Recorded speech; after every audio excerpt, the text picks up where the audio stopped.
So good afternoon, everyone. My name is Nicolas Guillot. I'm professor of intellectual history here at the EUI. And on behalf of my colleague Eric Jones, director of the Robert Schuman Center, I would like to welcome all of you to this event that we've organized between the History Department and the Robert Schuman Center. It's my great pleasure today to introduce our speaker. It's a pleasure, but it's also a daunting task, because John Mearsheimer does not need an introduction, yet he deserves one. John Mearsheimer is the Roland Wendell Harrison Distinguished Service Professor of Political Science at the University of Chicago, an institution where he's taught for nearly 4 decades.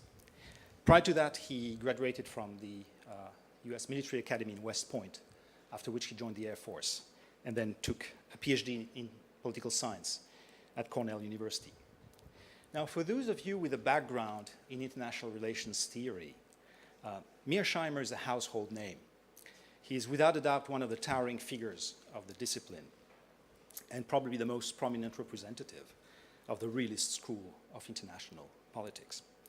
His 2001 book, The Tragedy of Great Power Politics, is now required reading in any introductory class to the discipline, and has achieved the canonical status once held, maybe, by Morgenthau's 48 Politics Among Nations. John has written about security concerns, realism, US foreign policy in the Middle East, deterrence, the role of lies in international affairs, and more recently on the crisis of liberal internationalism in his latest book, The Great Delusion, published in 2018 by Yale University Press. But even if you don't have a background in IR, in recent weeks, Mearsheimer has become a familiar name in relation to the discussion of the war in Ukraine. 7 years ago, in 2015, John gave a talk at an alumni association in Chicago on the responsibility of the West in triggering the Russian invasion of Ukraine. Sadly, many of the points he made in that talk turned out to be remarkably prescient. By now, this talk has been seen more than 27 million times. This has obviously put John in the limelight, and it has also earned him a bunch of new critics who have tried, sometimes very unfairly, to put some flack in his fuselage. But the fact is that John has never really left the limelight, and he has a record of being an intellectual irritant to the Washington foreign policy establishment and a defender of contrarian positions. He was one of the signatories of the 2002 open letter in the New York Times advocating against the decision to go to war in Iraq. He recently defended the withdrawal from Afghanistan. Now you can see why neoconservatives have never been very well inclined or disposed towards John Mearsheimer.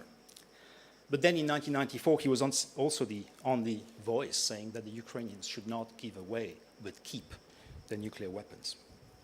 Now, John has always defended his positions out of principle and intellectual discipline, something which has earned him many accolades and the esteem of friends and adversaries alike. In his devastating critique of American foreign policy thinkers in 2017, Perry Anderson wrote that IR scholars are all too often eager to compromise their integrity by offering some veneer of technical respectability to whatever policy option is fashionable at the moment. But the field also included, he added in a footnote, and now I'm quoting him, theorists of distinction whose independence of mind has saved them from the temptation of office. John Mearsheimer of Chicago is an outstanding example, end of quote. And so the current polemics, I think, tell us less about John than about the state of public discussion when it comes to the war in Ukraine. An American journalist has recently defined it an intellectual no-fly zone.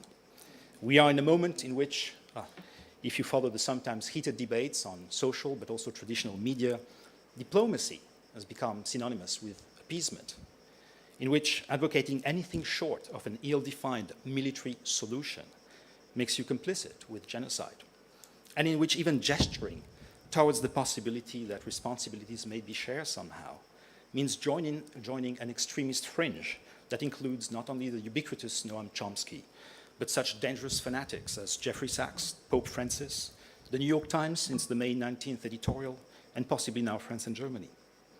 I'm not even getting into the analogies with 1938 that are the intellectual equivalent of using a high-grade pepper spray to start a conversation. In this context, I think it behooves us as a public university, and even more so as a European public university, in which at any given moment there's a variety of views on any given topic, to uphold a space for serious and engaged conversation, rather than yielding to ambient pressure, or worse, repeating martial sound bites. Finally, beyond legitimate divergences of opinion, I want to emphasize what unites us. I think all of us are here today, and I'm sure, I know as a fact I can include John in that statement, that we're here because we are concerned and we care for Ukraine. But it's precisely because of this concern, and because this war is unjustifiable no matter how you look at it, that we ought to give ourselves as much intellectual latitude as we can in trying to understand the many causes of that conflict, and so as to better put an end to its tragic consequences. To do this, we don't only have a distinguished guest today in the person of John Mearsheimer, but Eric and I have also asked our good colleague Stephanie Hoffman, who, like John, teaches IR and, like John, is a Cornell PhD, to offer a few comments, to which then John will be able to respond, after which we'll have a Q&A. With no further ado, please join me in extending a very warm welcome to Professor John Mearsheimer.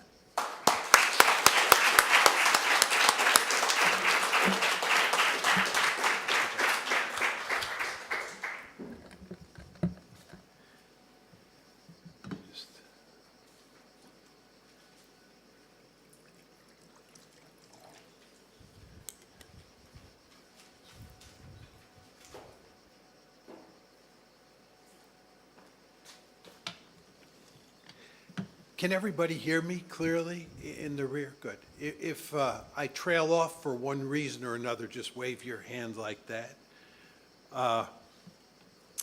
It's a great pleasure to be here in Florence, and I greatly appreciate all of you coming out to hear me speak.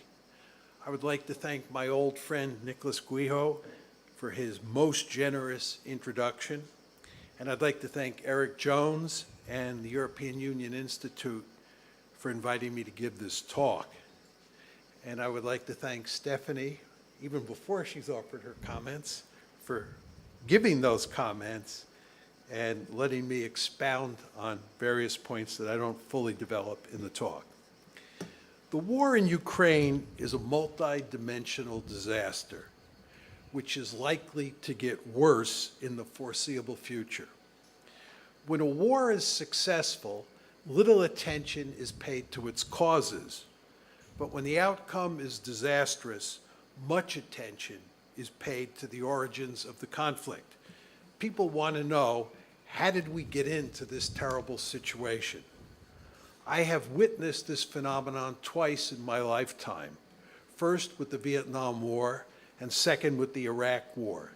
In both cases, Americans wanted to know, how did their country miscalculate so badly?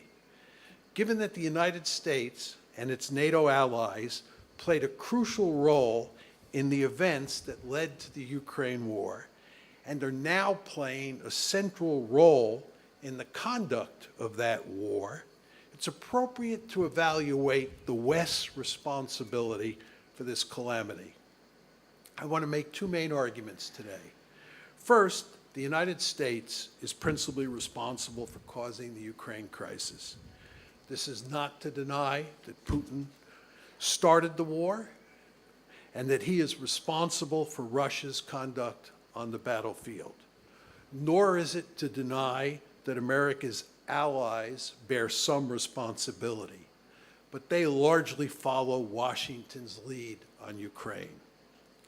My key point, however, is that the United States pushed forward policies toward Ukraine that Putin and his colleagues see as an existential threat to their country, a point they have made repeatedly for many years. Specifically, I am talking about America's obsession with bringing Ukraine into NATO and making it a Western bulwark on Russia's border. The Biden administration was unwilling to eliminate that threat through diplomacy and indeed recommitted itself to bringing Ukraine into NATO during 2021. Putin responded by invading Ukraine on February 24th of this year. Second, the Biden administration has reacted to the outbreak of the war by doubling down against Russia. Washington and its Western allies are committed to decisively defeating Russia in Ukraine and employing comprehensive sanctions to greatly weaken Russian power. The United States is not seriously interested in finding a diplomatic solution to the war, which means the war is likely to drag on for months, if not years. In the process, Ukraine, which has already suffered grievously, is going to experience even greater harm. In essence, the United States and its allies are helping lead Ukraine down the primrose path. Furthermore, there's a danger that the war will escalate as NATO might get dragged into the fighting and nuclear weapons might be used. We live in perilous times. Let me now lay out my argument in greater detail, starting with a description of the conventional wisdom about the causes of the conflict. It is widely and firmly believed in the West that Putin is solely responsible for causing the Ukraine crisis and certainly the ongoing war. He is said to have imperial ambitions, which is to say he is bent on conquering Ukraine and other countries as well, all for the purposes of creating a greater Russia that bears at least some resemblance to the former Soviet Union. In other words, Ukraine is Putin's first target, but not his last. As one scholar put it recently, he is, quote, acting on a sinister, long-held belief to erase Ukraine from the map of the world. Given Putin's purported goals, it makes perfect sense for Finland and Sweden to join NATO and for the alliance to increase its force levels in Eastern Europe. After all, Imperial Russia must be contained. Well, this narrative is repeated over and over in the mainstream media and by virtually every Western leader. There is no evidence to support it. I want to repeat that. There is no evidence to support it. To the extent that purveyors of the conventional wisdom provide evidence, it has little, if any, bearing on Putin's motives for invading Ukraine. For example, some emphasize that he said that Ukraine is an artificial state, or it is not a real state. Such opaque comments, however, say nothing about his reason for going to war. The same is true of Putin's statement that he views Russians and Ukrainians as, quote unquote, one people with a common history. Others point out that he called the collapse of the Soviet Union, quote, the greatest geopolitical catastrophe of the century. Of course, he also said, whoever does not miss the Soviet Union has no heart. Whoever wants it back has no brain. Still others point out that he said modern Ukraine was entirely created by Russia, or to be more precise, by Bolshevik communist Russia, end of quote. But he went on to say in the same speech, quote, of course, we cannot change past events, but we must at least admit them openly and honestly. To make the case that Putin was bent on conquering all of Ukraine and incorporating it into Russia, it is necessary to provide evidence that first, he thought it was a desirable goal, that second, he thought it was a feasible goal, and third, he intended to pursue that goal. There is no evidence, let me repeat, there is no evidence in the public record that Putin was contemplating, much less intending, to put an end to Ukraine as an independent state and make it part of a greater Russia when he sent his troops into Ukraine on February 24th. In fact, there is significant evidence that Putin recognized Ukraine as an independent country.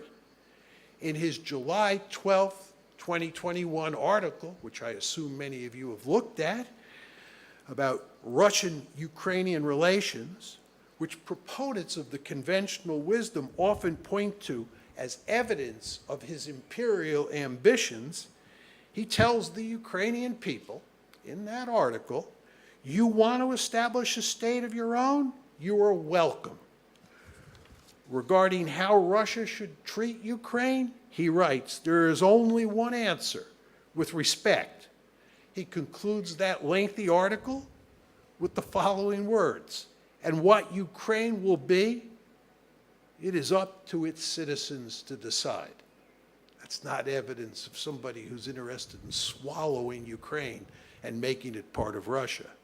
In that same July 12th, 2021 article, and again in an important speech he gave on February 21st of this year, Putin emphasized that Russia accepts, quote, "the new geopolitical reality that took shape after the dissolution of the USSR. He reiterated that same point for a third time on February 24th when he announced that Russia would invade Ukraine. He also made it clear that it is not our plan to occupy Ukrainian territory and that he respected Ukrainian sovereignty, but only up to a point. To be a bit more specific and quote him, "Russia cannot feel safe, develop, and exist while facing a permanent threat from the territory of today's Ukraine." In essence, Putin was not interested in making Ukraine part of Russia. He was interested in making sure it did not become, quote unquote, a springboard for Western aggression against Russia, a subject I will say more about shortly. One might argue that Putin was lying about his motives, that he was attempting to disguise his imperial ambitions. As it turns out, I have written a book, one of the few books, about lying in international politics. It's entitled "Why Leaders Lie: The Truth About Lying in International Politics." And it is clear to me that Putin was not lying. For starters, one of my principal findings in the book is that leaders do not lie much to each other. They lie more often to their own publics. Regarding Putin, whatever one thinks of him as a human being, he does not have a history of lying to other leaders. Although some assert that he frequently lies and cannot be trusted, there's actually little evidence of him lying to foreign audiences. Moreover, he has publicly spelled out his thinking about Ukraine on numerous occasions over the past 2 years, and he has consistently emphasized that his principal concern is Ukraine's relations with the West, especially with regard to NATO. He has never once hinted that he wants to make Ukraine part of Russia. If this behavior is part of a giant deception campaign, it would be without precedent in recorded history. Perhaps the best indicator that Putin is not bent on conquering and absorbing Ukraine is the military strategy Moscow has employed from the start of this campaign. The Russian military did not attempt to conquer all of Ukraine.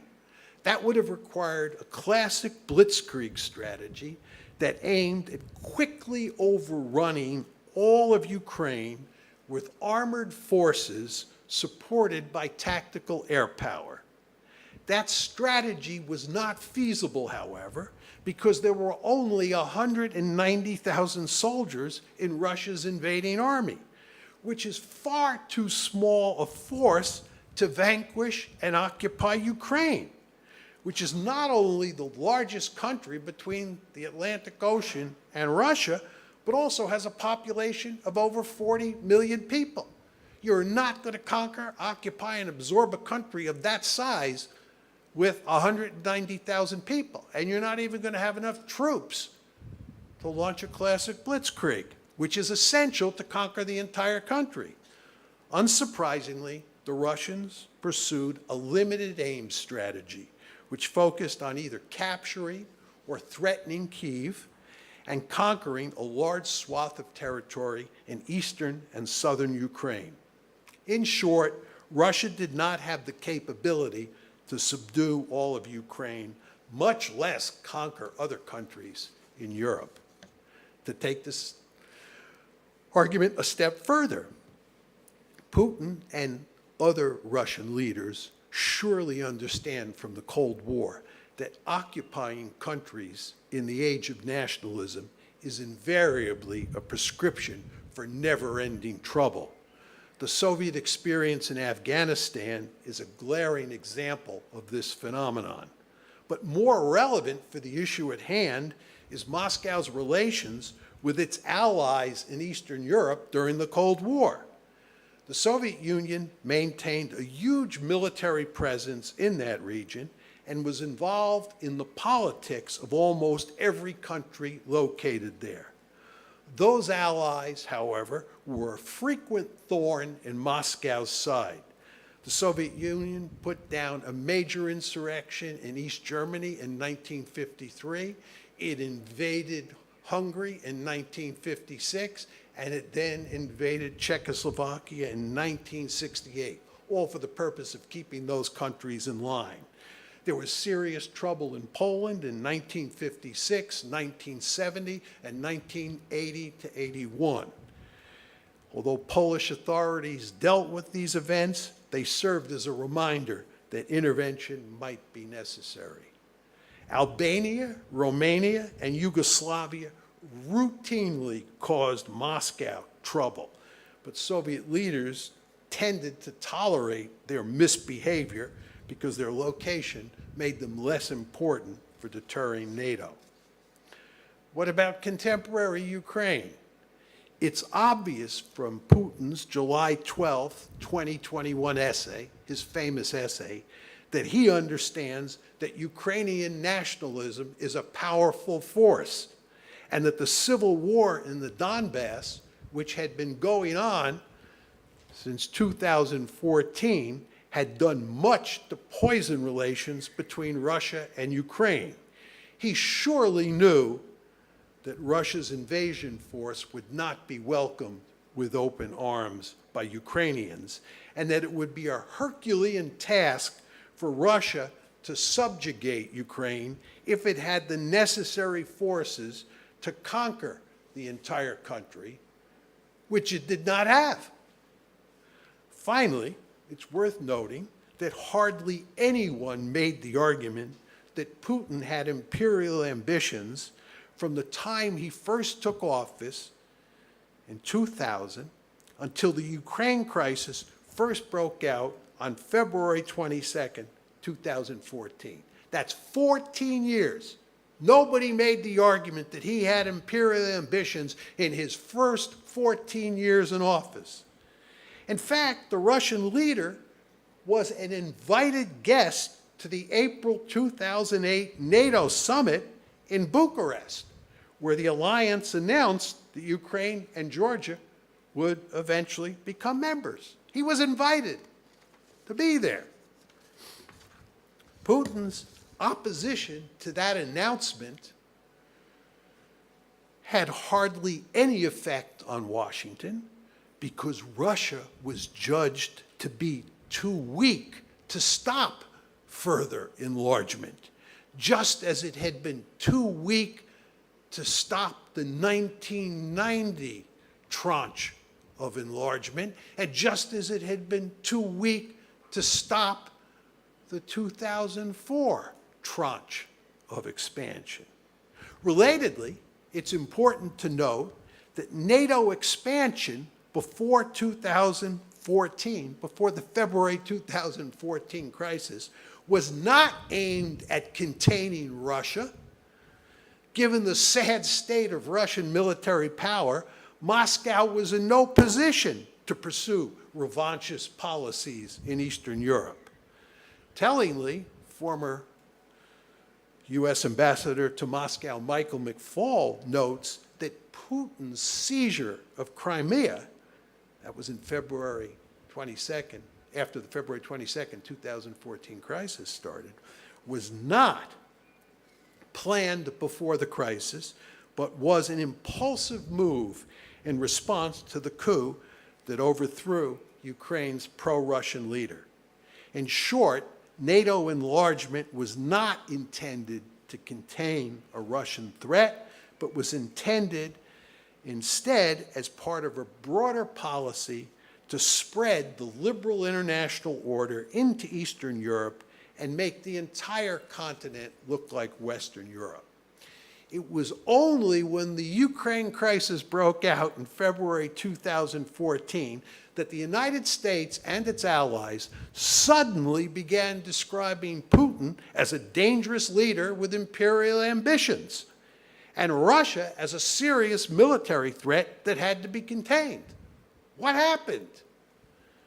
This new rhetoric was designed to serve one simple purpose: to allow the West to blame Putin for the outbreak of trouble in Ukraine. And now that the crisis has turned into a full-scale war, it is imperative to make sure that he alone is blamed for this disastrous turn of events. This blame game explains why Putin is widely viewed as an imperialist here in the West, even though there is hardly any evidence to support that perspective. Let me now turn to the real cause of the Ukraine crisis and ultimately the Ukraine war. The taproot is the American-led effort to make Ukraine a Western bulwark on Russia's borders. That strategy has three prongs. One, integrating Ukraine into the EU. Two, turning Ukraine into a pro-Western liberal democracy. You all know about the Orange Revolution. And three, and most importantly, incorporating Ukraine into NATO. The strategy was set in motion at NATO's annual summit in Bucharest in April 2008, when the alliance announced that Ukraine and Georgia will become members. That's in quotes, will become members. Russian leaders responded immediately with outrage, making it clear that this decision was an existential threat to Russia, and they had no intention of letting either country join NATO. According to a respected Russian journalist, Putin, quote, flew into a rage and warned that if Ukraine joins NATO, it will do so without Crimea and the eastern regions. It will simply fall apart. That's Putin talking in 2008. William Burns, who is now the head of the CIA, was then the U.S. ambassador to Moscow. This is at the time of the Bucharest summit. He wrote a memo to Secretary of State Condoleezza Rice that succinctly describes Russian thinking about Ukraine joining NATO. And you want to pay very careful attention to what Burns said, and then what I'm going to tell you Angela Merkel has recently said. This is Burns. This is his memo. He's the U.S. ambassador in Moscow. It's his memo to Secretary of State Condoleezza Rice. Quote, Ukrainian entry into NATO is the brightest of all red lines for the Russian elite, not just Putin. In more than 2.5 years of conversations with key Russian players, from knuckle draggers in the dark recesses of the Kremlin to Putin's sharpest liberal critics, I have yet to find anyone who views Ukraine and NATO as anything other than a direct challenge to Russian interests. NATO, he said, would be seen as throwing down the strategic gauntlet. Today's Russia will respond. Russian-Ukrainian relations will go into a deep freeze. It will create fertile soil for Russian meddling in Crimea and eastern Ukraine. Burns, of course, was not the only policymaker who understood that bringing Ukraine into NATO was fraught with danger.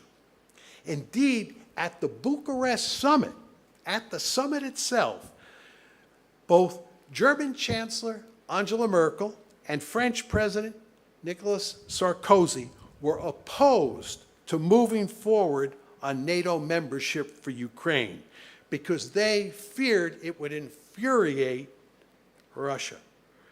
Angela Merkel recently explained her opposition in an interview. I'm quoting Angela Merkel, "I was very sure that Putin is not going to let this happen. From his perspective, that would be a declaration of war."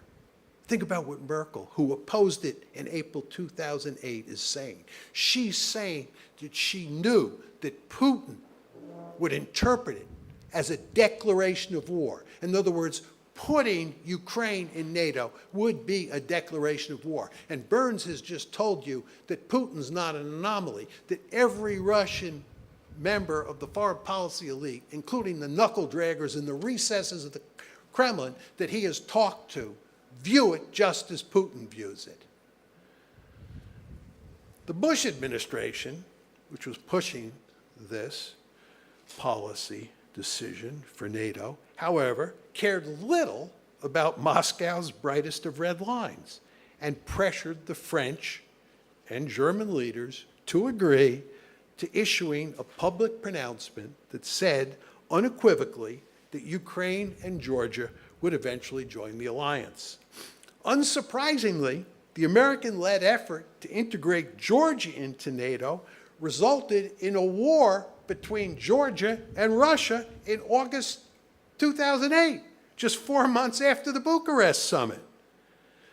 Nevertheless, in the wake of that war, the United States and its allies continued moving forward with their plans to make Ukraine a Western bastion on Russia's borders. These efforts eventually sparked a major crisis in February of 2014, after a US-supported uprising caused Ukraine's pro-Russian president, Viktor Yanukovych, to flee the country. He was replaced by pro-American Prime Minister Arseniy Yatsenyuk. In response, Russia took Crimea from Ukraine and helped fuel a civil war that broke out in the Donbass between pro-Russian separatists and the Ukrainian government. One often hears the argument, I'm sure you've all heard this, that in the 8 years between when the crisis broke out in February 2014 and when the war began in February 2022. You see that 8-year window there? Just to keep the big picture in your mind. August 2008, that's the Bucharest summit. But the crisis doesn't break out until February 2014. And then the war breaks out 8 years later, February 2022. The argument is that in the 8 years between when the crisis broke out and when the war broke out, this past February, the United States and its allies paid little attention to bringing Ukraine into NATO. In effect, the issue had been taken off the table, and thus NATO enlargement could not possibly have been an important cause of the escalating crisis in 2021 and the subsequent outbreak of war earlier this year. This line of argument is false. In fact, the Western response to the events of 2014 was to double down on the existing strategy and effectively make Ukraine a de facto member of NATO. The alliance began training the Ukrainian military in 2014, averaging 10,000 train troops annually over the next 8 years. NATO was training 10,000 troops per year for 8 straight years. In December 2017, the Trump administration decided to provide Kyiv with defensive weapons. Other NATO countries quickly got into the act, shipping even more weapons to Ukraine. In addition, Ukraine's military participated in joint military exercises with NATO forces. In July 2021, less than a year ago, Kyiv and Washington co-hosted Operation Seabreeze, a naval exercise in the Black Sea that included navies from 31 countries and was directly aimed at Russia. 2 months later, in September 2021, the Ukraine Army led Rapid Trident 21, which was, according to an official press release from the U.S. Army, it was, quote, a U.S. Army Europe and Africa-assisted annual exercise designed to enhance interoperability among allied and partner nations. Remember, I'm making the argument here we were turning Ukraine into a de facto member of NATO. It was designed to enhance interoperability among allied and partner nations to demonstrate units are poised and ready to respond to any crisis. NATO's efforts to arm and train Ukraine's military explains in good part why it has fared so well against Russian forces in the ongoing war. It's not simply Russian incompetence, it's the fact that we armed and trained those Ukrainian forces and turned them into a formidable fighting force. A headline in a recent issue of the Wall Street Journal put it quite nicely. This is quoting that headline in the Wall Street Journal. The secret of Ukraine's military success, years of NATO training. Years of NATO training. In addition to NATO's ongoing efforts to make the Ukrainian military a formidable fighting force, the politics surrounding Ukraine's membership in NATO and its integration into the West changed in 2021. There was renewed enthusiasm for pursuing Ukrainian membership in NATO in 2021. And the change took place in both Kyiv and in Washington. Let me start by telling you what happened in Kyiv. President Zelensky, who had never shown much enthusiasm for bringing Ukraine into NATO, and who was elected in March 2019 on a platform that called for working with Russia to settle the ongoing crisis, reversed course in early 2021 and not only embraced NATO expansion, but also adopted a hardline approach toward Moscow. He made a series of moves like shutting down pro-Russian TV shows and stations and arresting an especially close friend of Putin and charging him with treason. These were all moves that were sure to anger Moscow. President Biden, who moved into the White House in January 2021, Biden is moving into the White House just as Zelensky is beginning to do a flip on his views towards Ukraine and towards Russia. President Biden had long been committed to bringing Ukraine into NATO and was also super hawkish towards Russia. And you want to remember that when he was vice president in the Obama administration, President Obama assigned him, Joe Biden, with the Ukraine portfolio. So he was no stranger to this issue. Unsurprisingly, on June 14th, 2021, about a year ago, almost a year ago to the day, NATO issued the following communique at its annual Brussels summit. I'm going to quote, we reiterate the decision made at the 2008 Bucharest summit that Ukraine will become a member of the alliance, ... as an integral part of the process. We reaffirm all elements of that decision. We reaffirm all elements of that decision, as well as subsequent decisions, including that each partner will be judged on its own merits. We stand firm in our support for Ukraine's right to decide its own future and foreign policy course, free from outside interference. On September 1st, 2021, Zelensky visited the White House, where Biden made it clear in his public statements that the United States was, quote, firmly committed to Ukraine's Euro-Atlantic aspirations. Then, on November 10th, 2021, Secretary of State Tony Blinken and his Ukrainian counterpart signed an important document. It's called the U.S.-Ukraine Charter on Strategic Partnership.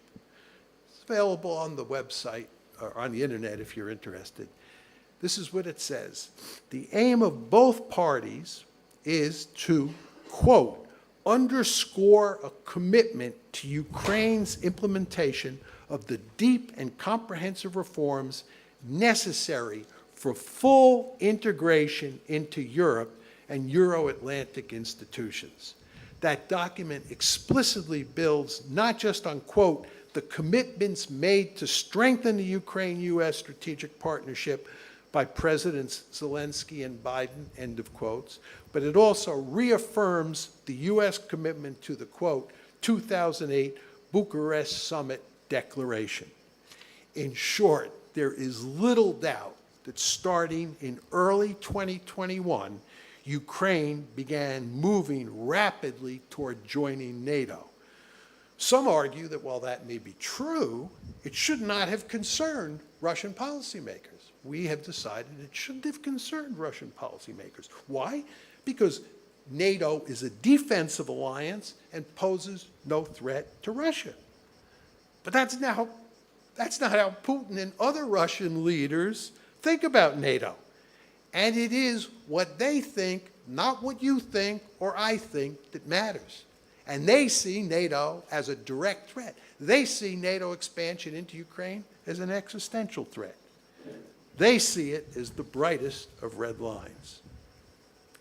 To deal with this growing threat, Putin stationed ever-increasing numbers of Russian troops on Ukraine's borders between February 2021 and February 2022. You remember last year? The number of Russian troops on Ukraine's borders continually increased and increased and increased. You ask yourself, why was that happening? It was happening in response to what Zelensky and Biden were doing, and all the arming and training was taking place. You noticed all those military exercises I described took place in 2021. Putin's aim was to coerce Biden and Zelensky into altering course and putting an end to their efforts to integrate Ukraine into the West. On December 17th, 2021, the Russians reached the boiling point, and Moscow sent separate letters to NATO and to Biden. Many of you, I'm sure, remember when the Russians sent those letters to Biden and to NATO, demanding a written guarantee that, number one, Ukraine would not join NATO, no offensive weapons would be stationed near Russia's borders, and three, NATO troops and equipment moved into Eastern Europe since 1997 would be moved back to Western Europe. Putin made numerous public statements during this period that left no doubt that he viewed NATO expansion into Ukraine as an existential threat. Speaking to the Defense Ministry Board on December 21st, 2021, he stated, this is quoting Putin, "What they are doing or trying or planning to do in Ukraine is not happening thousands of kilometers away from our national border. It's on the doorstep of our house. They must understand that we simply have nowhere further to retreat to. Do they really think we do not see these threats? Or do they think that we will just stand idly by watching threats to Russia emerge? 2 months later, at a press conference on February 22nd, 2022, this is 2 days before they invade, Putin said, quote, "We are categorically opposed to Ukraine joining NATO because this poses a threat to us, and we have arguments to support this. I have repeatedly spoken about it in this hall." He then made it clear that he recognized that Ukraine was becoming a de facto member of NATO. The United States and its allies, he said, quote, "continue to pump the current Kiev authorities full of modern types of weapons," end of quote. He went on to say that if this was not stopped, Moscow, quote, "would be left with an anti-Russia armed to the teeth." This is totally unacceptable. Putin's logic should be manifestly clear to Americans in the audience who have long understood, I'm sure, that we have a Monroe Doctrine which stipulates that no great power is allowed to place any of its military forces in the Western Hemisphere. I might note that in all of Putin's public statements during the months leading up to the war, there is not a scintilla of evidence that he was contemplating conquering Ukraine and making it part of Russia, much less attacking other countries in Eastern Europe. Other Russian leaders, including the defense minister, the foreign minister, the deputy foreign minister, and the Russian ambassador to Washington, the Russian ambassador to Washington, also emphasized the centrality of NATO expansion for causing the Ukraine crisis. Foreign Minister Sergei Lavrov made the point succinctly at a press conference on January 14th, 2022, when he said, "The key to everything," I'm quoting Lavrov now, "the key to everything is the guarantee that NATO will not expand eastward." Nevertheless, the efforts of Lavrov and Putin to get the United States and its allies to abandon their efforts to make Ukraine a Western bulwark on Russia's border failed completely. Secretary of State Tony Blinken responded to Russia's mid-December demands by simply saying, quote, "There is no change, there will be no change." Putin then launched an invasion of Ukraine to eliminate the threat he saw from NATO. Where are we now and where are we going? The Ukraine war has been raging for almost 4 months. And I would like to make 3 separate points. I'd first of all like to talk about the specific consequences of this conflict for Ukraine, talk a little bit about the prospects for escalation, and talk a little bit about the prospects for ending the war in the foreseeable future. Starting with Ukraine, this war is an unmitigated disaster for Ukraine. As I noted earlier, Putin made it clear in 2008 that Russia would wreck Ukraine to prevent it from joining NATO. He is delivering on that promise. Russian forces have conquered at least 20% of Ukrainian territory and destroyed or badly damaged many Ukrainian cities and towns. More than 6.5 million Ukrainians have fled the country, while more than 8 million have been internally displaced. Many thousands of Ukrainians, including innocent civilians, are dead or badly wounded, and the Ukrainian economy is in shambles. The World Bank estimates that Ukraine's economy will shrink by almost 50% over the course of 2022. Estimates are that approximately $100 billion worth of damage has been inflicted on Ukraine already, and it will take close to $1 trillion to rebuild the country. In the meantime, Kyiv requires about $5 billion of aid every month just to keep the government running. Furthermore, there appears to be little hope that Ukraine will be able to regain use of the Azov and Black Seas, the ports on the Azov and Black Seas anytime soon. Before the war, roughly 70% of all Ukrainian exports and imports and 98% of its grain exports move through these ports. This is the basic situation after less than 4 months of fighting. It is downright scary to contemplate what Ukraine is going to look like if this war drags on for a few more years. So, this brings me to the second topic I want to talk about. What are the prospects for negotiating a peace agreement and ending this war in the next few months? I am sorry to say that I see no way this war ends anytime soon. And this is a view shared by prominent policymakers on both the Western side and the Russian side. The main reason for my pessimism is that both Russia and the United States are deeply committed to winning the war, and it is impossible to reach an agreement where both sides win.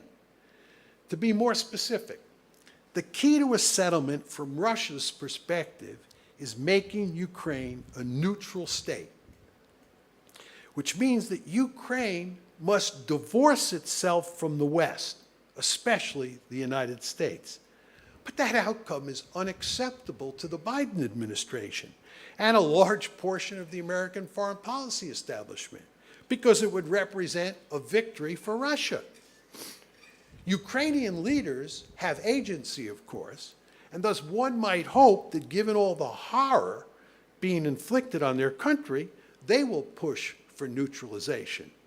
Indeed, Zelensky briefly mentioned that possibility in the first month of the war, but he never seriously pursued it. There's little chance, however, that Kyiv will push for neutralization, because the ultra-nationalists in Ukraine, who wield significant political power, have zero interest in yielding to any of Russia's demands, especially one that dictates Ukraine's political alignment with the outside world. The Biden administration and the countries on NATO's eastern flank, and here we're talking about Poland and the Baltic states, they're likely to support Ukraine's ultranationalists, along with the Americans, on this whole issue of creating a neutral Ukraine. To complicate matters further, how does one deal with the large swaths of Ukrainian territory that Russia has conquered since the war started, as well as Crimea's fate? It's hard to fathom Moscow giving up any of the Ukrainian territory it now occupies, much less all of it, at least in the foreseeable future. Russia's territorial goals today are probably not the ones they started the war with. At the same time, it's difficult to imagine any Ukrainian leader accepting a deal that allows Russia to keep any Ukrainian territory, except possibly Crimea. I certainly hope I'm wrong, but I see no end in sight to this ruinous war.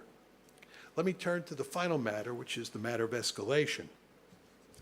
It's widely accepted among international relations scholars that there is a powerful tendency for protracted wars to escalate. Other countries get dragged into the fight, and the level of violence is likely to escalate. The potential for this happening in Ukraine is real. There is a danger that the United States and its NATO allies will get dragged into the fighting, which they have been able to avoid up to this point, even though we are now effectively at war with Russia. There's also the possibility that nuclear weapons might be used in Ukraine, and that might even lead to a nuclear exchange between Russia and the United States. The underlying reason that these outcomes might be realized is that the stakes are so high for both sides, and thus neither can afford to lose.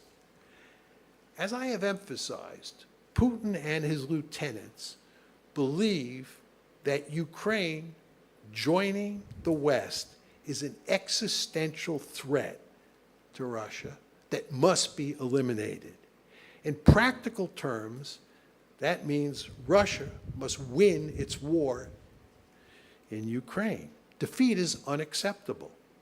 The Biden administration, on the other hand, has stressed that its goal is not only to defeat the Russians in Ukraine, but also to use massive sanctions to do egregious damage to the Russian economy.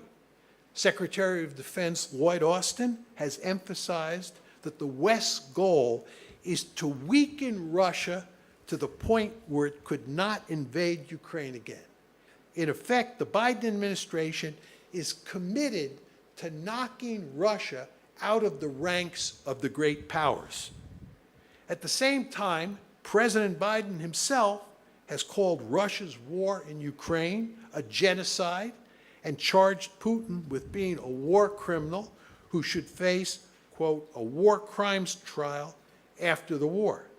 Such rhetoric hardly lends itself to negotiating an end to the war. After all, how do you negotiate with a genocidal state? American policy has two significant consequences.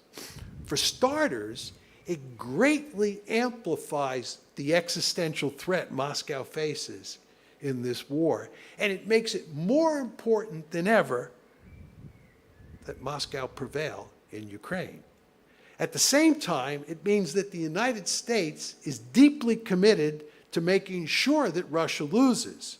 The Biden administration has now invested so much in the war, both materially and rhetorically, that a Russian victory would represent a devastating defeat for Washington. Obviously, both sides can't win. Moreover, there's a serious possibility that one side will begin to lose badly. There is a serious possibility of that. If American policy succeeds and the Russians are losing to the Ukrainians on the battlefield, Putin might turn to nuclear weapons to rescue the situation. The U.S. Director of National Intelligence, Avril Haines, told the Senate this past May that this was one of the two situations that might lead Putin to use nuclear weapons if he is losing in Ukraine. For those of you who think it's unlikely that he would turn to use nuclear weapons to rescue the situation if he's losing in Ukraine, I would remind you that NATO planned to use nuclear weapons in similar circumstances during the Cold War.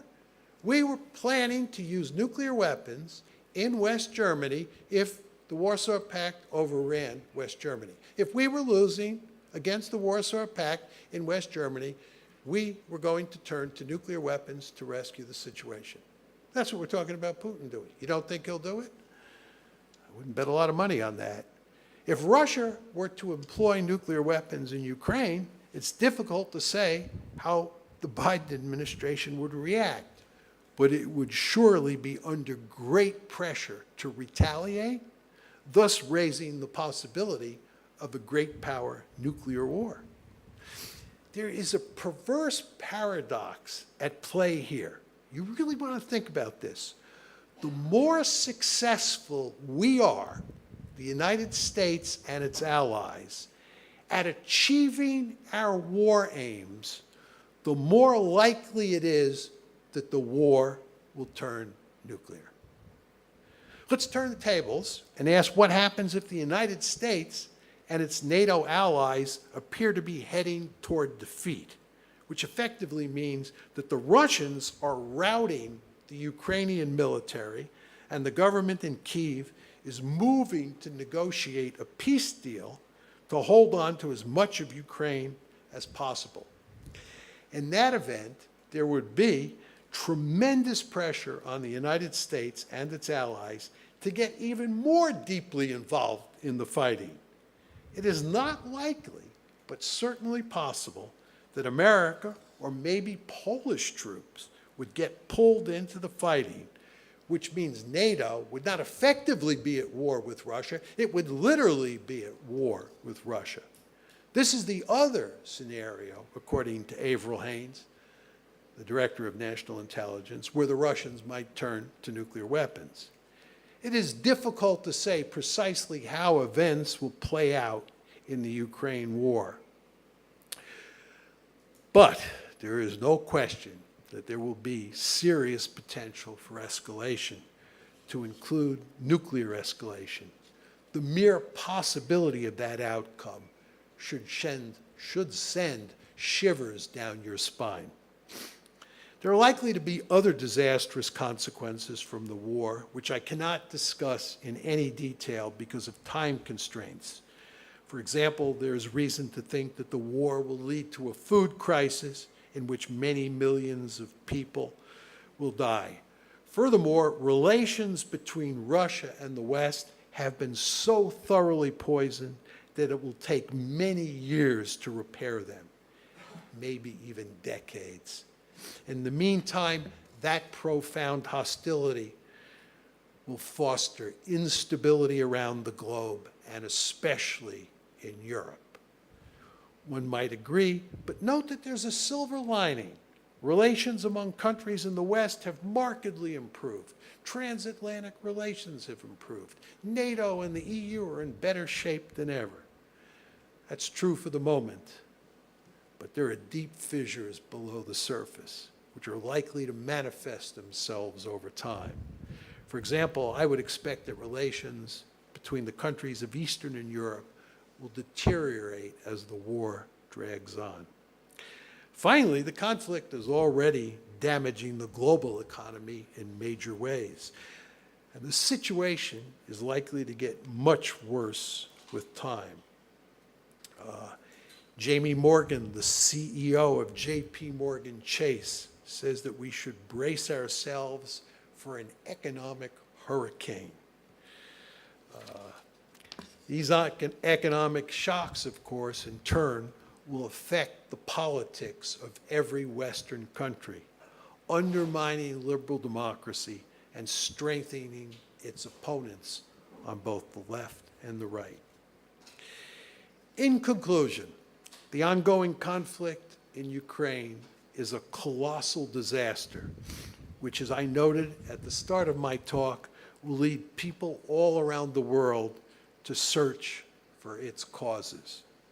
Those who believe in facts and logic will quickly discover that the United States and its allies are mainly responsible for this train wreck.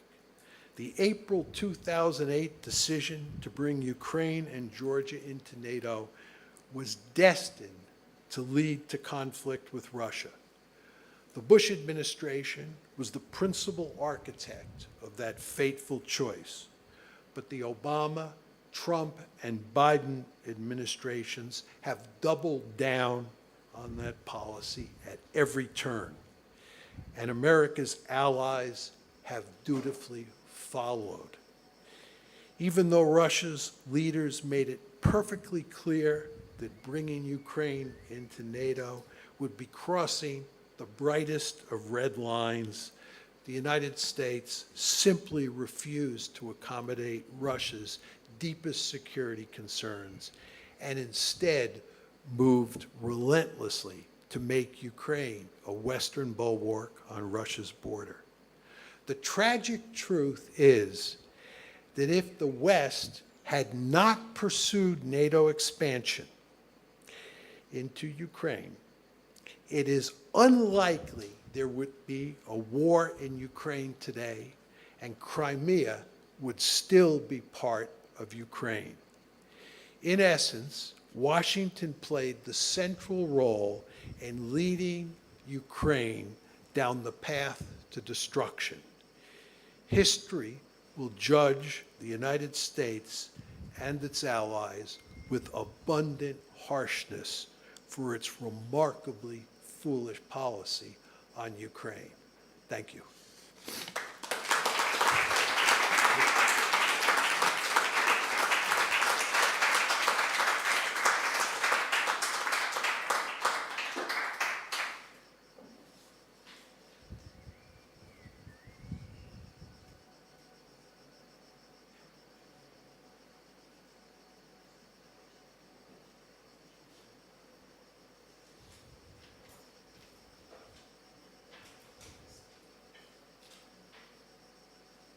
Thank you so much for this rich presentation, John. And I see you are very much ahead of me, like you are completely acclimatized to the Florentine weather, while I'm, I don't know how, super warm, and I've been here for 9 months. You're not only ahead in that respect, as Nicolas has already mentioned, we both have a PhD from the same university, Cornell, and admittedly, there were some professors that were there at your time that were also there at my time. And so when my cohorts above, beyond, when we started our PhD, the question was always, how did John Mearsheimer and Joe Greco, to be completely fair, come out of the same school as us? Because you're one of the few realists, if I may, who came out of Cornell. And so my first question really would be more about whether you can talk a bit about where your theoretical thinking developed. You've been to West Point, you were at Cornell, so where does the theoretical foundation come from? Also in terms of your approach, it is rather about grand theorizing, right? So grand theories is what is driving you. A friend of mine would call this sweeping narratives, but she's a comparativist, so for her IR is a strange business in the first place. But like, so why grand theorizing, and what to you is the role of, say, area studies? Because, I mean, you said that until 2014, people did not see Russia as a threat. But if we look into scholars who actually were working in the region, on the region, in Central and Eastern Europe, the Baltics, etc., they actually might have told and have told a different story. Same with politicians there, right? I mean, right now, actually, there's lots of complaining about West-splaining, also of West-splaining within the European Union, how Western Europe was imposing a narrative of Russia on Eastern Europe, calling Eastern Europeans irrational, emotional, anti-Russian. So for you as a scholar of grand IR theory, what's the role of area studies? And also, what's the role of domestic politics? That's where Cornell comes in for me, because my entire training was that the boundaries between comparative politics and IR are not very rigid. There's lots of fluidity. And you yourself mentioned in your talk just now how actually the nationalist elements or political voices within Ukraine would not allow for a neutral Ukraine. So apparently there are domestic forces who are very much pushing for a certain solution that you say actually prolongs the war. So would there be no nationalists in Ukraine, and Ukraine would then, Zelensky would negotiate with Russia, irrespective of what the US thinks, because that's the question, how much he's under the wing of the US, would there be actually an end to the war? So that would be my first question, and I admit I hit a few more questions in the first question. Oh, yeah, that probably. Thank you, Stephanie. I could talk about these questions. I could answer these questions for hours on end, but I won't do that. She asked me, first of all, where did my realist theory come from? How did I get interested in realism and sort of become a realist theorist? The truth is, when I went to Cornell, I did not even self-identify as a realist, much less do any work on realist theory. In those days, there were three main theories of international relations. One were the realist theories, and Waltz's book had not yet come out, the '79 book, when I was a graduate student. Realist theories, liberal theories, and Marxism. There was no social constructivism at the time. With the passage of time, Marxism disappeared from the radar scope and it was replaced by social constructivism. So by the time I was at the University of Chicago and teaching IR theory, it was realism, liberalism, and social constructivism. But anyway, I knew all about Marxism, I knew all about liberalism and realism, but I honestly did not self-identify as a realist because I didn't do grand theory. I wrote a dissertation on conventional deterrence. Then I went to Cornell, to the University of Chicago in 1982. And one of the first courses that I taught was IR theory. And I just did it because we needed somebody to teach it. And I remember I read Robert Gilpin and I read Ken Waltz. This is in February 83 when I'm teaching Waltz, and his book had come out in 1979. And that's when I started wrestling with Waltz's book, which is a very difficult book to read, and I could never make heads or tails of it. Then my good friend Jack Snyder, who taught at Columbia, was writing a book which eventually came out called Myths of Empire, which was a defensive realist track. And it was in the process of giving Jack comments and going back and forth with him and reading Ken Waltz and going back and forth with him in the classroom that I started to discover that I was unsatisfied with their realist theory of international politics. And I decided to develop my own.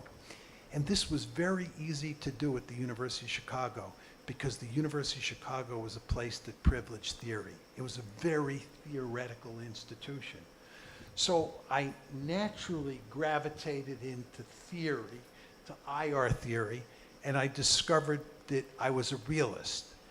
I've often thought about why did I end up as a realist, and I don't know. I could speculate, but I thought that realism provided the best explanation for how the world works, and I therefore gravitated to it.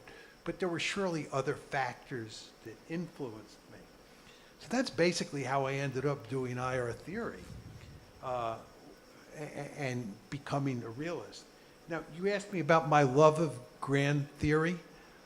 I'm one of these people who has infinite intellectual curiosity, and I love coming up with simple theories about how the world works. I understand full well the danger of coming up with simple theories, and I'll get to this in a second when I talk about area studies and domestic politics. There are limits to what general theories can tell you about the world, but I instinctively love them. I love simplicity. And I think, by the way, one of the reasons that students like Tragedy of Great Power Politics is because the theory that I put forth is a simple theory. You don't have to like the theory, but at least you can understand it because it's simple. So I'm just a simple old boy, I think, by nature, and that's what I think caused me to gravitate to grand theory. Now, your third and fourth questions had to do with area studies and domestic politics. And this gets at the limits of theory, of grand theory, or of realism.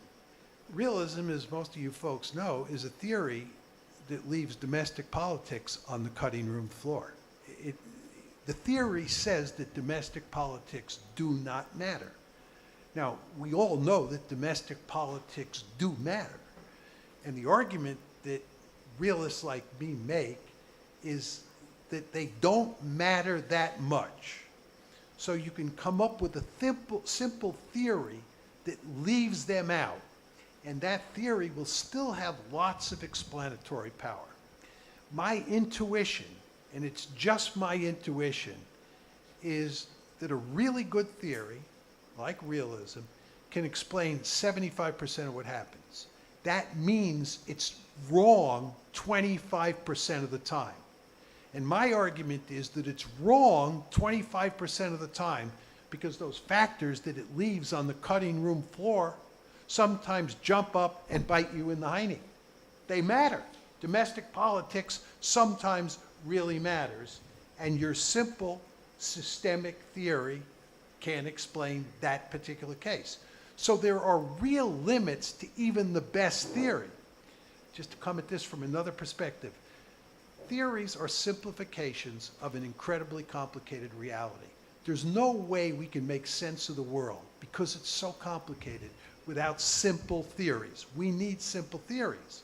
But because the world is complicated and theories are simple, they're therefore going to be wrong some reasonable part of the time. And my intuition, again, is that that's 25%. That's when domestic politics comes in. So I'm not saying domestic politics don't matter. I just don't think in IR they matter that much most of the time. Now, area studies, very interesting.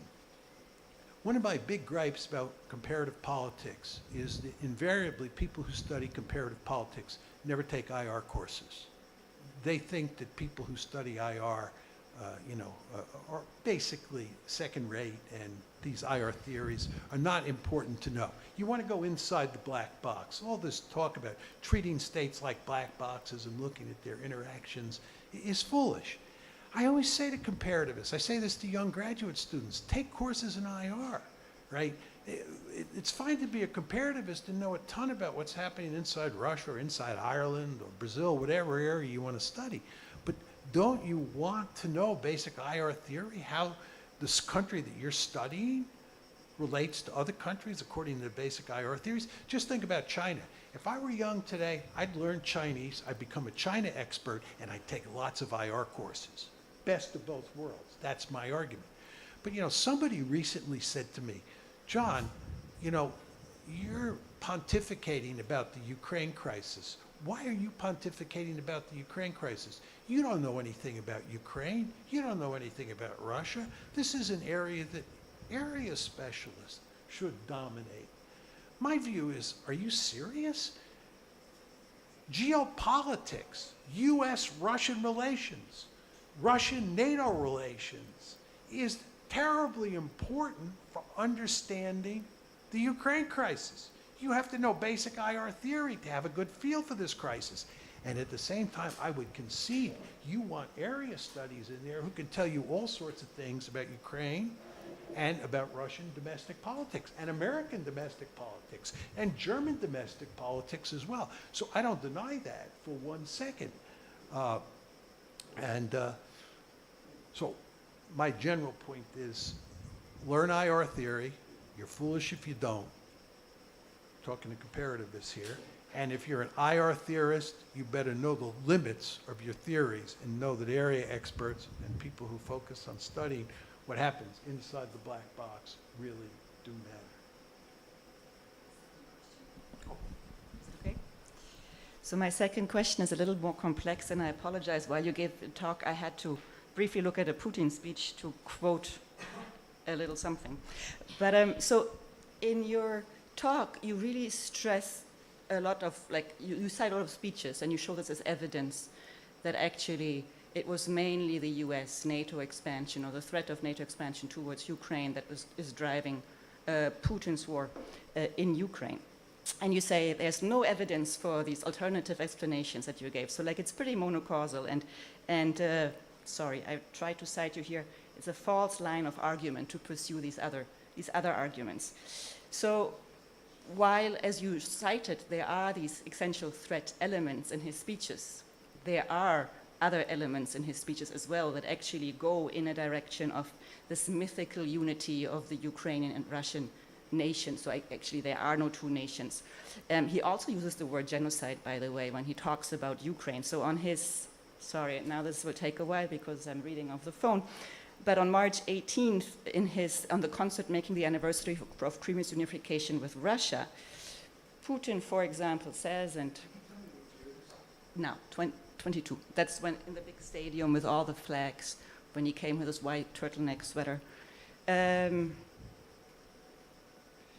now, of course, I don't find the right part anymore because I moved around. The main goal and motive of the military operation that we launched in Donbass and Ukraine is to relieve these people of suffering, of this genocide. So, this is, again, and in the speech, he makes reference to denazification and how, which is, if you're not Russian, right, you're a Nazi. So I'm wondering, I'm sorry, I don't have as many quotes as you had, but I'm pretty sure that in other speeches I would also find references to these alternative explanations that you say are no evidence for. So my one question is, why pick one narrative over the other? There seem to be more narratives than just the existential threat one. Not denying that existential threat might be an explanation, but there at least strikes me by looking through the speeches that there are additional explanations as well. Also, like you cited Merkel, for example, so I watched that interview as well. It's true, she mentioned that she was worried in 2008 about the war, but she also said, I knew Putin well, and every time I saw him, he said, the Soviet Union was great. that how much he's actually missing the old Soviet days. And she's like, listen, when I was in these days living in East Germany, I was not free, and I was very happy when the Soviet Union disintegrated, because then I became a free person. So that was always part of their conversation. Again, this suggests that there are more narratives than just the existential threat, NATO expansion one, but also Putin potentially at least thinking of the Russian Empire, the demise of the Russian Empire, or a nation that is broader than what Russia is currently in its borders. So that's my first aspect of the question. So now, if we buy into this, the existential threat narrative is the main explanation as to why Russia invaded Ukraine. I'd be curious to hear your thoughts as to why not also Georgia, and why not Finland? I mean, so Georgia and Ukraine both joined the Partnership for Peace in NATO in 1994. So some of the training and the security assistance that you mentioned has been going on for a very long time through this partnership that they have with NATO, as many other Eastern European countries actually have. And so, as you say, like Georgia was part of the discussion in 2008. And so it was Ukraine and Georgia that were supposed to join NATO, and then France and Germany said, not right now. And so the Bucharest Declaration was this very ambiguous document that kind of alluded to the possibility. It had a Rose Revolution. The revolution happened as well. There was exactly, as you mentioned, Russia invaded part of Georgia, but then it stopped. There's no more further invasion happening in Georgia. Why is Georgia not an existential threat to Russia? And Finland, I mean, people argue that actually Finland's now so it has applied to become a NATO member, right? But it's not NATO member yet. That is an unintended consequence of this war. But right now it is not member of NATO yet, and it shares a very long border with Russia. So why don't we see this very aggressive rhetoric and military action also on the Finnish border, given that this potentially could also be understood as an existential threat? So if you don't mind unpacking a little bit, first of all, why picking one narrative over the other? And then also spell out a little bit more as to why actually other countries where this kind of existential threat narrative could fit to don't seem to uphold. Sorry, I'm just checking my notes, because while you were speaking, I was writing so many things down that I'm not sure. But I think, no, I got the main gist. Thank you. You can come back at me again. Just on the narratives, the conventional wisdom in the media and in the West more generally, and among Western leaders, is that Putin was interested in conquering Ukraine and absorbing it into Russia. And he was bent on creating a greater Russia, and really Ukraine was the first station on the railroad line. And what I say you have to do is you have to find evidence that he thought that was desirable, that goal was desirable. Number two, he thought that goal was feasible. And number three, that's what he had set out to do. There's evidence that that's what he was going to try to do. And my point was, there's no evidence of that. Now, your point is that there are other narratives, maybe other reasons for why he did it, like denazification, dealing with what he called the genocide in eastern Ukraine. That may be true. I don't dispute that, but it doesn't contradict my basic point. It doesn't address the basic issue that he was bent on an imperial mission, right? So there's no question that he was interested in going into the Donbass, in part because he thought that a genocide, that's his rhetoric, was taking place. But again, it doesn't address the basic issue on the table. What we need is evidence that he's an imperialist.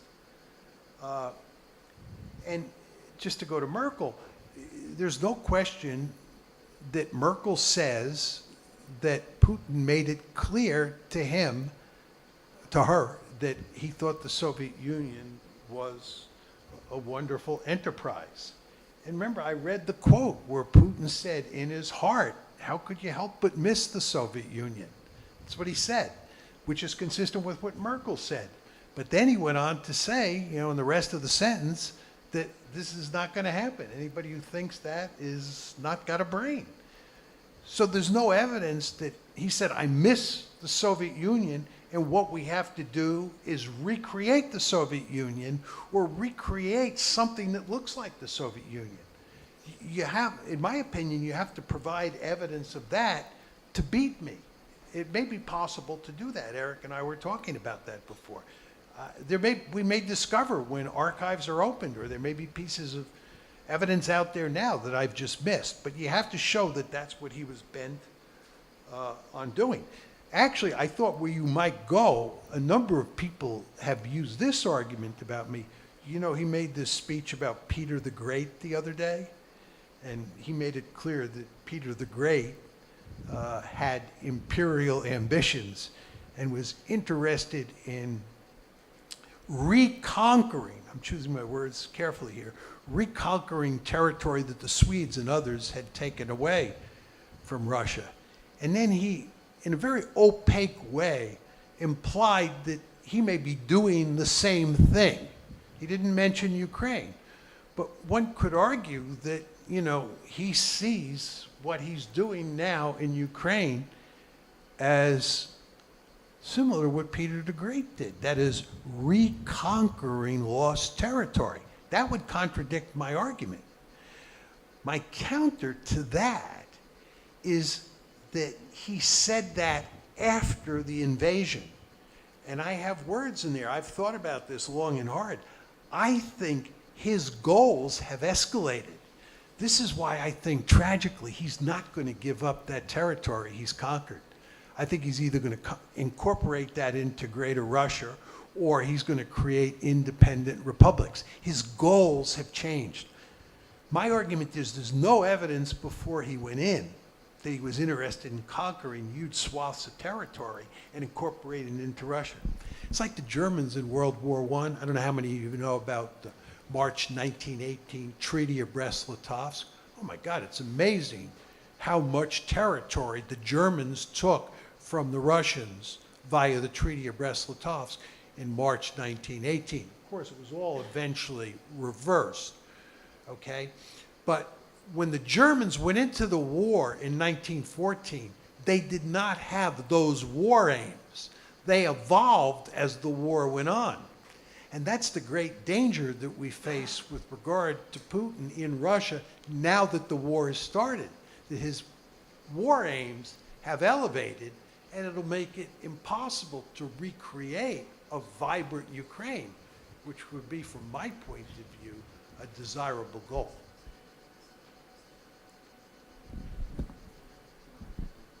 I realized that I thought I only going to ask 2 questions and then open to the audience, and time is running out. But I'm looking at Eric, and I thought I try to communicate whether we can have a little bit more time. Of course, it also depends on you and on you. I'll stay here all So, so why don't we open up for questions?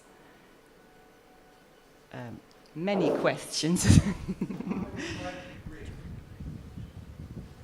Can I start with Sarah? So,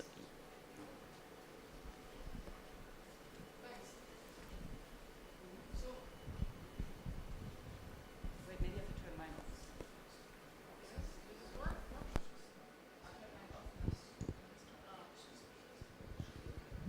Thank you. This works. Good.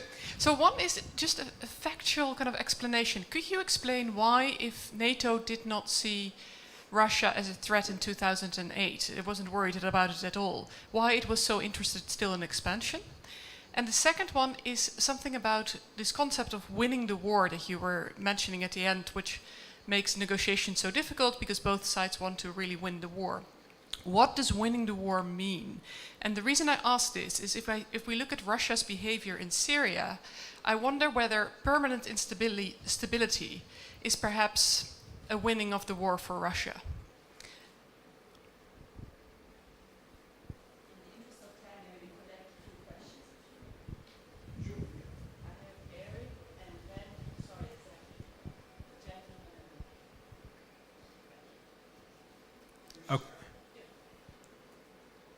So, John, I want to thank you for this.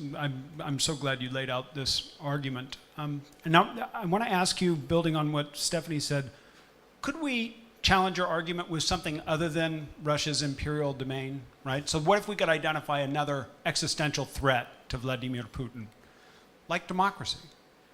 If we did that, then we could start the story with the color revolutions and Russia's reaction to those color revolutions. And the beauty of that was that that would explain why the countries that went through the color revolutions actually requested to be brought into NATO and put pressure on the Bucharest Declaration, right? So the advantage there is that now we don't have to lose the agency of these countries, and we can also explain why Russia participates in Partnership for Peace right up through that summit. Russia's not afraid of NATO, but once NATO is being used to protect these democracies, Russia's afraid of democracy, so Russia has to be afraid of NATO. And in fact, that would help us because a lot of the timing doesn't always work. Like 2014 was triggered by the Maidan, which was triggered not by a NATO enlargement activity, but by a relationship between Ukraine and the European Union, right? And then once Russia gets in, it's all about democracy. And the beauty of this is not only can we explain the tension between Russia and the West, but we can also explain the development of Russia as a polity over the same period. So we don't even have to look at words, we can look at deeds as Russia clamps down on democracy domestically. And finally, we can include things that don't really feature as prominently in your narrative, like what is Russia doing in Belarus right now? And why is Russia so concerned about absorbing Belarus into a security relationship? And I think it all goes back to this same existential threat, an existential threat that endogenizes the whole NATO story you tell, and instead makes this a story about a conflict between a regime that doesn't believe in democracy and fears democracy, and those elements that want to promote democracy outside.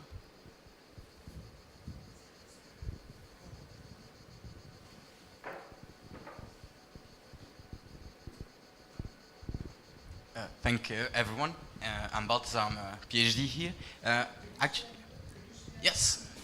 So, I'll actually be very brief because it responds to what Professor Jones has said. If we use this logic of what happens outside of Russia and how Russia responds to it, how does imperialism not actually advances your explanation of the causes of the war? Russian imperialism, meaning that Russia needs to direct how Ukrainian and Belarus internal forces act, and in which direction those democratic or not forces can push their own countries, and therefore Russia's imperialism is the response of Russia to foreign countries' politics.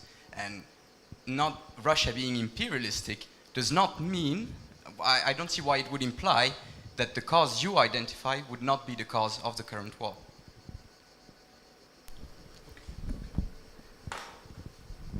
Okay, thank you. I'll try to be as succinct as possible, just because there are lots of questions. Your question, Sarah, why expansion before the crisis in 2014? John says it's not about balance of power politics. We're not containing Russia. It was basically liberal hegemony. And the idea was liberal hegemony, that was American foreign policy when the Cold War ended, describes our engagement policy towards China. It explains the Bush doctrine in the Middle East. Had three strands to it. One is to spread democracy. Number two is to incorporate countries all around the planet into international institutions. And three, to integrate them into the world economy, the capitalist world economy, okay? And what we were doing was we were moving NATO and the EU, two institutions eastward, and incorporating more and more states into those institutions so they would be rules-abiding citizens. Two, by moving the EU eastward, we're getting everybody hooked on capitalism, integrating them into the international economic order. And number three, and this was what Eric was getting at, with the color revolutions, right? Rose Revolution, Georgia, Orange Revolution, Ukraine, we're spreading democracy. right? So the name of the game was to turn Eastern Europe into a giant zone of peace, much the way Western Europe in our story had been turned into a giant zone of peace, and Europe would be one big seamless web of peace, love, and dope. So that's what was going on. There's no talk of containment. I found it very hard to believe that one would not have been thinking about containing Russia before 2014. But all the administrations are filled with liberal do-gooders like Bill Clinton and George W. Bush and so forth and so on. And the end result is you get liberal hegemony. Now, you say, what does winning the war mean? This is a great question, and one I don't have that much time to go into. But the American case is easy. Winning, as I said, is defeating the Russians in Ukraine and basically strangling the economy to the point where you knock them out of the ranks of the great powers. The Russian case is a trickier case. You know, a lot of people say what we have to do is we have to allow Putin to save face. And I say, you don't want to think about it in those terms. You want to think about it in Clausewitzian terms. War is an extension of politics by other means. Don't get too wrapped around about what happens on the battlefield. The question is, what's the political goal here? And John's story is that the political goal is more than anything to make sure you have a neutral Ukraine. So winning for Putin is putting an end to Ukraine joining the West, joining NATO, joining the EU. So that's winning. And that's why in my formal comments, I said that for the Russians, if you hope to shut this one down, you've got to have a velvet divorce between Ukraine and NATO and the United States, and Ukraine has to be neutral. So that would be winning in that particular case. But that's a, you know, as I say, an excellent question. Just with regard to Eric, I actually don't disagree with Eric at all. I want to remind you that my argument, and I tried to say it so many times that I thought maybe I said it too much. Our basic aim is to turn Ukraine into a Western bulwark on Russia's border. And that strategy has three prongs. One is to incorporate Ukraine into the EU, to foster a color revolution in Ukraine where it becomes a pro-West liberal democracy. That's where he was going. And third, and most importantly, to bring Ukraine into NATO. Now, I agree with you that the Russians lived in mortal fear of a color revolution in Russia. And for those of you who are interested, you go home and Google the New Yorker magazine, Michael McFaul's experience as America's ambassador to Russia. He was interested in fostering a color revolution in Russia. Putin hated the guy. Read page 12 of his memoirs, where he talks about Putin staring him down at a meeting that he had outside of Moscow, right? Putin lived in fear, as you pointed out, of a color revolution, and correctly, and as Eric also correctly pointed out, the 2012 crisis, or when the crisis broke out in 2012, it was not about NATO expansion per se. It was about the EU and about a color revolution. So I'm in complete agreement with you. But what I'm saying to you, Eric, is it's a three-pronged strategy, all designed to make Ukraine a Western bulwark. With regard to the graduate student back there, I'm sorry I didn't catch your name. In my story about this one, and you didn't see it here, but just I did this interview with the New Yorker where this comes out clearly. For me, there's a difference between imperialism and geopolitics. And when I hear the word imperialism used with Putin, I identify that with the argument that he was interested in conquering Ukraine, absorbing Ukraine, maybe conquering Finland, conquering other countries. That to me is what imperialism is about. It's creating an empire. So imperialism and empire go together. For John, this is really all about balance of power politics. It's all about taking NATO and putting it too close to Russia, and the Russians viewing this as a threat, much the way we viewed Soviet-tipped missiles in Cuba during the Cuban Missile Crisis as a security threat. So for me, it's all about balance of power logic. You can see my realism coming through and why I don't like the word imperialism. But I do want to be clear here. It's all a function of how I define imperialism and how I define balance of power politics. One could define imperialism in different ways and come at me from a different perspective. Super. So I'll do one more round of questions, maybe, if you, and we do. I'll do that. If you want 2 rounds, 3 rounds, I don't know. I will look at Eric once in a while, and when I suddenly see a subtle sign where he tells me to end, I shall end. Sarah, you have your microphone out now. Then please give it to Jeff first, given that you now the one closest to you. Sorry, back. Sorry. I'm trying to be efficient. Is it on?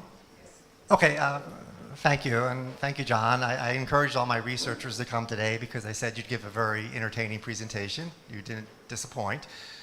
But, I mean, so you're at EUI. We portray ourselves as a premier social science institution in Europe. And I guess I'd like to push you, and it's really following up on Stephanie and Eric, about sort of the social science behind your argumentation. Because, I mean, when I tell my researchers, like, developing an IR theory, right, okay, so definitely don't like just establish correlations. Give us some sense of the causal processes that connect A to B to C to D to get us to an outcome. I tell them to operationalize their terms carefully. I tell them to think, well, what would threaten my argument? The alternative explanations. And I just worry, sort of, in all counts, right? I mean, you sort of gave us a really interesting narrative here that just sort of fails on all those accounts. You keep accusing the mainstream narrative of basically cherry-picking stuff to tell us a story. It sort of sounds like you're doing the same thing to tell another story. So that's worrying. I mean, what were your methods? I mean, how many sources did you look at? I assume you can only use English, right? So you're just looking at translated stuff. I mean, that's an issue, right? Key terms for you, existential threat. And you made it clear in a talk, right? It's NATO expansion. Anybody who studies Russian politics, right, would tell you, in Putin's own words, the existential threat, Eric's comment, going back about 10 decades, is democracy. He's creating the beginnings of a totalitarian system in Russia. And so one narrative that's out there, an argument about why he did this, he had to act now to invade before Ukraine became democracy. Okay? And because that would undercut and destroy his kleptocratic regime he's created at home. Alternative explanations, final point. Domestic politics, right?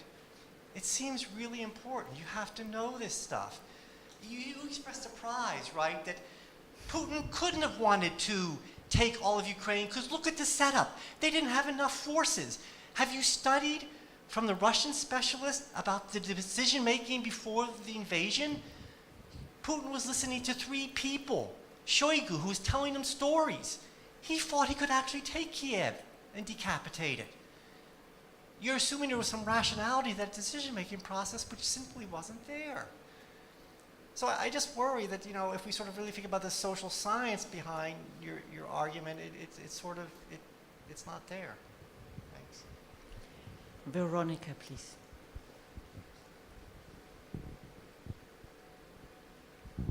And then Veronica, if you don't mind, give it to your neighbor. I think your hand was up too, no? Yes? So, Veronica Angel, postdoc, fellow here at the EUI. I wonder if there's any room for nuance on your position on Western commitment to Ukraine.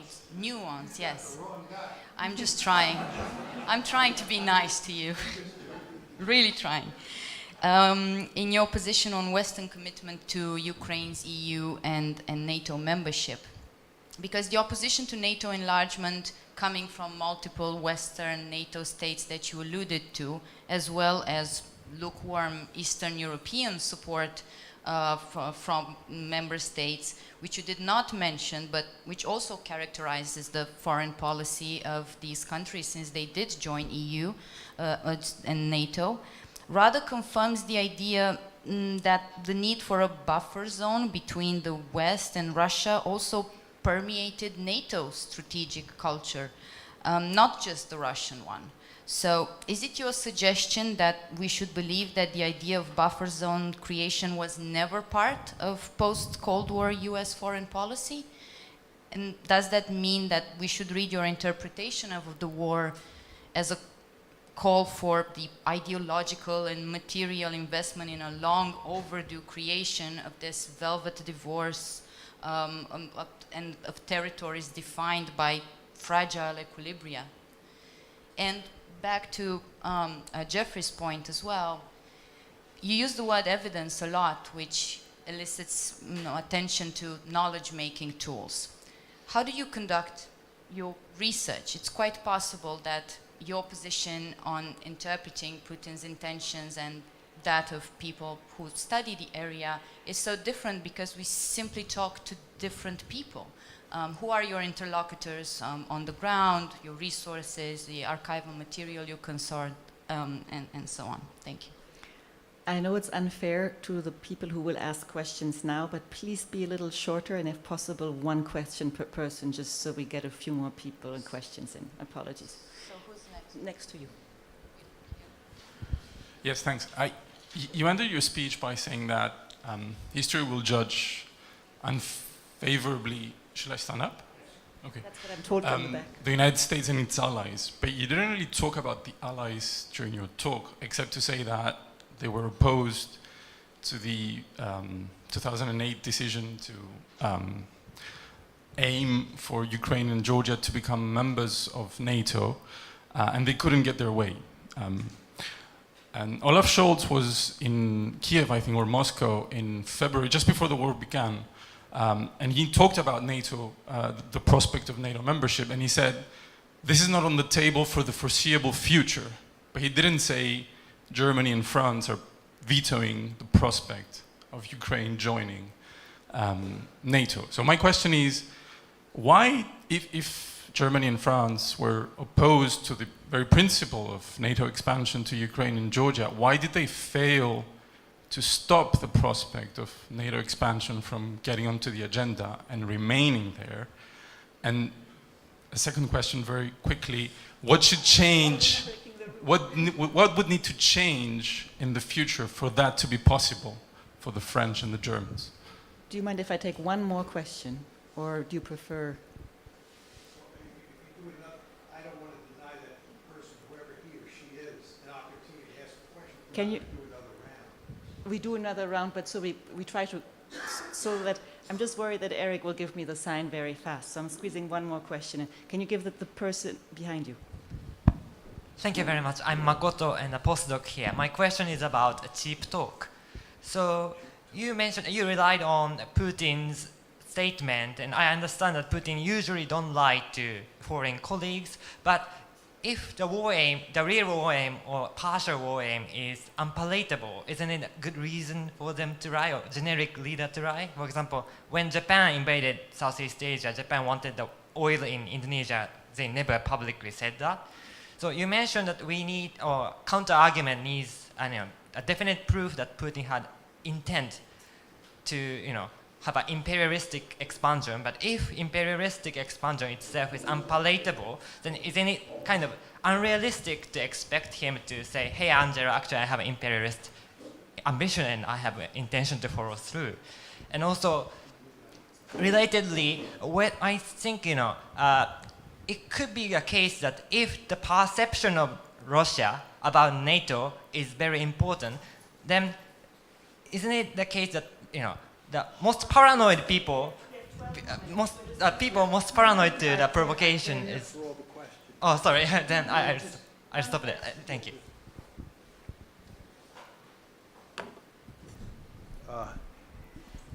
Let me just start with Jeffrey's point. Look, social science has real limits, and you do your best with the evidence, and you always live with the possibility that you're wrong. It may be the case that all the available public evidence points in one direction, but when they open the archives in 20 years, you'll discover that you were wrong. And this last gentleman, or the last questioner here from this gentleman, that this is just, a cover. All this talk about NATO expansion is a cover for the real motive, because it's unpalatable, may be proved true. I'm not up here saying I have the truth. I'm giving you my interpretation. And with regard to the evidence, before I go before an audience, and I go before lots of people when I talk, I want to make sure that I've got my arguments down and that the evidence does support me, because I don't want to make a fool of myself. I don't want to end up with egg all over my face. I've read everything I could get my hands on. I've talked to lots of people, and I've given this talk in different forums before lots of audiences, and people have run counter-arguments up against me and pointed to other evidence and so forth and so on. So I'm reasonably comfortable that the available evidence supports my basic line of argument. But that's not to say I'm locked in. And Eric and I were talking before in his office, and I was telling him if he came across any evidence in a book that he was mentioning to me that contradicted what I had to say, please send it to me as soon as possible, and I'll change my arguments accordingly. With regard to what an existential threat is, I think the Russians are quite clear in this particular case that an existential threat is a threat to their survival in the IR sense of the term. In the same way we viewed nuclear-tipped missiles in Cuba as an existential threat, I think there's not much question that the Russians see NATO enlargement to include Ukraine as a threat to their survival, as a security threat of the highest order. With regard to your interesting question about how do I determine that they didn't have enough forces to conquer all of Ukraine, I actually wrote my dissertation on conventional deterrence, which really revolved around the question of a Soviet offensive into Western Europe during the Cold War. I know a huge amount about armored war and conventional war. I went to West Point as an undergraduate. I was in the Army. I was in the Air Force. I've studied German operations in World War II extensively. I've studied Israeli armored operations in the Middle East extensively. And I didn't have to rely on anybody's opinions on whether or not the Russians had the capability to conquer Ukraine with 190,000 forces. I could count up how many armored division equivalents they had, how many they needed, what was necessary to conquer Ukraine, what was necessary to occupy Ukraine. And then I know enough about social engineering as well to think about what kind of force levels they'd need to do that. It is not even close. And all the other people like Barry Posen at MIT, who I know, who are experts about the nitty-gritty of conventional war, agree with me on this issue. So that assessment is based on my own views. With regard to this young woman over there who commented on my lack of nuance, I think there's no doubt about it that virtually everybody who knows me would agree that nuance is not my modus operandi. But you raised the interesting issue about a buffer zone. And the Russians wanted a buffer zone. They wanted Ukraine as a buffer zone. And that's what they care about regarding Belarusia as well. It's actually NATO that didn't want a buffer zone. I went to Poland about 3 or 4 different times, and I told the Poles that the last thing you want to do is expand NATO into Ukraine, because it's going to be like poking a hornet's nest, and it's going to cause unending trouble for Poland. I said, you have the ideal situation now in that you have a buffer zone, Ukraine, between Poland and Russia. And what you should do is everything you possibly can to maintain that buffer zone. And if you poke the bear and the bear takes Ukraine, the bear's going to be right next door to you. And that is not going to be good.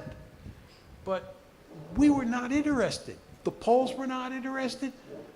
The Baltic states were not interested, and the Americans are certainly not interested. We wanted to march NATO right up to their doorstep. So my argument would be they should have been interested in the buffer zone, sort of getting in line with your points, but we weren't. History and allies. This is the question, this is the third question. Why didn't the Europeans get their way? The Europeans didn't get the way because the Europeans danced to our tune. We run NATO. This is a matter of power. We have all these fictions that we tell people about joint decision-making. The United States runs NATO, and the Europeans do what we tell them. You can talk to the Russians about this. You want to know why Putin and Lavrov send a letter to Washington on December 17th and say, that's the response we care about? They don't care about the response from Jens Stoltenberg. How many divisions does Jens Stoltenberg have, right? It's the United States of America that really matters. Pardon? No, it's not, but he was talking about Merkel and Sarkozy. And Bush got what he wanted. My question is, why didn't Merkel stand up to him? Merkel understood. Sarkozy understood. It was the Americans who were pursuing a remarkably foolish policy. If you just think about what Merkel said, Germany is going to suffer enormously from this catastrophe in Ukraine. It is going to have really negative effects. And I say to myself, apropos your comments, why didn't she throw down the gauntlet and say, under no circumstances are we allowing Ukraine to come into NATO? That's exactly what she should have done. But the Germans hardly ever do that. They always dance to our tunes. One, history, and I don't think I have to explain that to you. And number two, they have a deal here. And the deal is the United States stays in Europe, acts as a pacifier, provides security for them, and they basically go along with what we want them to do. That's the deal, right? They don't want us to leave, so they don't want to anger us. They don't want to tell us to jump in the lake. And in the end, they cave in most of the time. They didn't cave in on Iraq, but most of the time, they cave in. And on this one, they caved in big time, and I believe the consequences are catastrophic. Your point about cheap talk. Look, your point is basically that this is an imperial enterprise, and they're covering it up with rhetoric about NATO expansion. And I can't prove that you're wrong other than saying, I see no evidence that you're right. If when they open the archives, you're right and I'm wrong, God bless you, you're right. I was wrong, I'll admit it. But based on everything that's out there in the public record, and sort of what fits in my story from a logical point of view, I think you're wrong. That, you know, they're not buffaloing us. They're not, they're not lying to us. But I can't be 100% certain on that. I'll be very unconventional. I let one more question in, but as a gift to you for dinner. So if you do, like, this will be could be a conversation topic, because who happens to be here in the room is one of the architects of European security policy, Robert Cooper. And so if you don't mind, we'll finish with Robert, who gives us a question that maybe will serve for dinner conversation. The pressure is on before we finish. I mean, European security policy is rather a grand term for what I worked for the European Union for some time, and I wouldn't describe what it has as actually being a security policy in realist terms. But I wrote a paper. But I was going to say to you, and this is partly based on my European experience, maybe when you write all this down, you could include a footnote about the incompetence of multilateral organizations. Multilateral what? Organizations. Because actually I found the NATO declaration that issued from Bucharest really extraordinary. I could understand them inviting Ukraine to join or to start the membership action procedure. That meant something. I could understand them remaining silent. That meant something. But to say NATO will one day be a member of Ukraine without having any program behind it or anything like that, that was just a piece of multilateral incompetence. And remember, this was drafted personally by the heads of government. And that's when you get real incompetence joined together. So it's not kind of pure theory, but it's,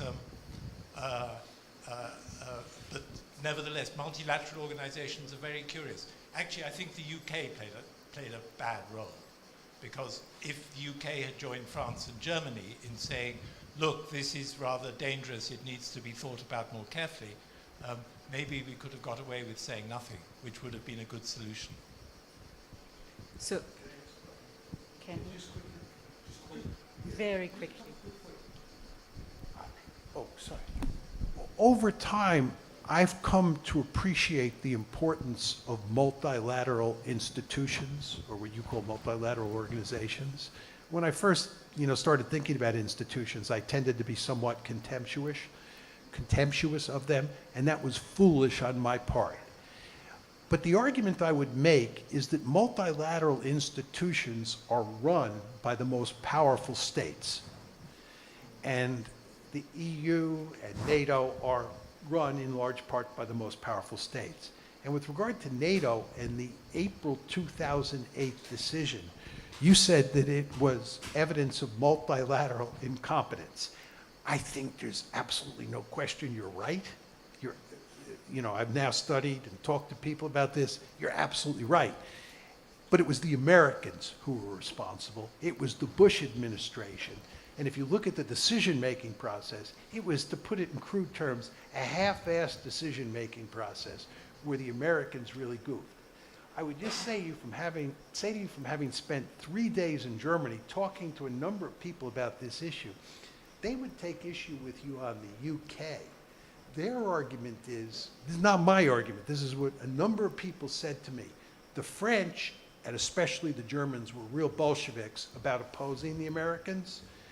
They said that the British basically agreed with the Germans and the French, but they didn't want to anger the Americans, so they kept their mouths closed. So that was the story that I heard. But that's just more evidence that it was the crazy Americans who were driving the train. And that was the point that I tried to make to you folks. Apologies to everyone else who wanted to ask questions, but as John, you said, you invited everyone to send you evidence. I hope you also could invite everyone who still has questions to send him questions, and I will just invite you to maybe spend some time in answering them. In the meantime, please thank me for all the time and patience of answering the questions that have been asked and for your presentation.